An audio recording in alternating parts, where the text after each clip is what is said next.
तोहफा है। उनके उज्जवल और सुंदर रंग हमें और कई अन्य ऑर्गेनिजम्स को आसानी से अट्रैक्ट करते हैं। कभी आपने सोचा है कि फूलों और फलों को उनके उज्जवल और आकर्षक रंग कहाँ से मिलते हैं? और पत्ते हरे रंग के क्यों होते हैं? प्लांट सेल्स के अंदर कलर बैग्स होते हैं जो अलग अलग भागों को रंग प्रदान करते हैं। जरा रुकिए, क्या प्लांट सेल्स में वाकई कलर बैग्स होते हैं? खैर, प्लांट सेल्स में ऑर्गेनेल्स होते हैं जो कलर बैग्स की तरह काम करते हैं। इन्हें प्लास्टिड्स कहते हैं। क्या ये शब्द कभी हमारे सामने आया है? जी हाँ, हमने इस शब्द को कई बार सुना है। तो वास्तव में प्लास्टिड्स क्या होते हैं? चलिए इस वीडियो में देखते हैं। प्लास्टिड्स कलरफुल ऑर्गेनेल्स होते हैं और इन प्लास्टिड्स को रंग कौन प्रदान करता है? इनके अंदर के पिगमेंट्स रंगों के लिए जिम्मेदार होते हैं। तो क्या सभी प्लास्टिड्स में सभी रंग के पिगमेंट होते हैं? जी नहीं।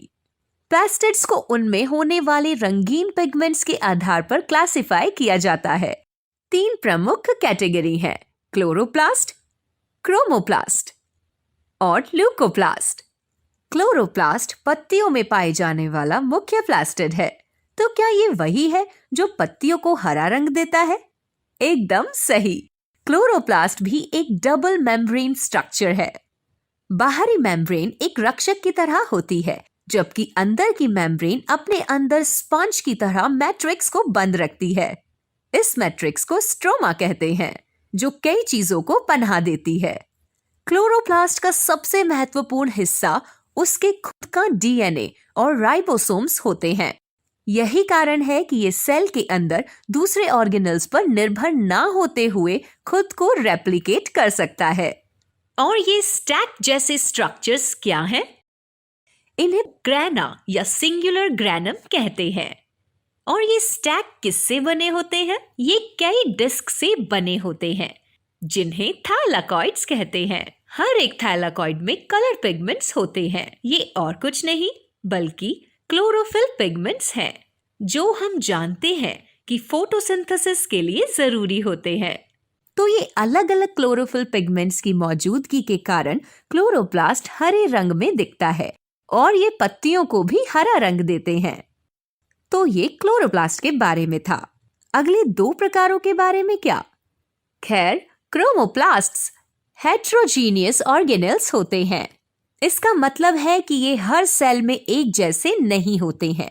इनमें अलग अलग रंग के पिगमेंट्स होते हैं जो फूलों और फलों को आकर्षक रंग देते हैं। अब आखिरी प्रकार ल्यूकोप्लास्ट है। जैसा कि नाम से पता चलता है, ल्यूको का मतलब है सफेद, इसलिए ल्यूकोप्लास्ट कलरलेस ऑर्गेनेल्स होते हैं। अब अगर ये कलरलेस होते हैं तो उनको इस्तेमाल किस लिए किया जाता है? खैर, ल्यूकोप्लास्ट का मुख्य काम है स्टोरेज करना। उन्हें बड़ी मात्रा में स्टार्च, अदर शुगर्स, प्रोटीन और लिपिड्स के स्टोरेज के लिए जाना जाता है। तो आपको क्या लगता है कि कौन से सेल्स में ल्यूकोप्लास्ट होते हैं? रूट्स, बल्ब्स और अन्य स्टोरेज ऑर्गन्स के सेल्स में ज्यादा संख्या में ल्यूकोप्लास्ट होते हैं।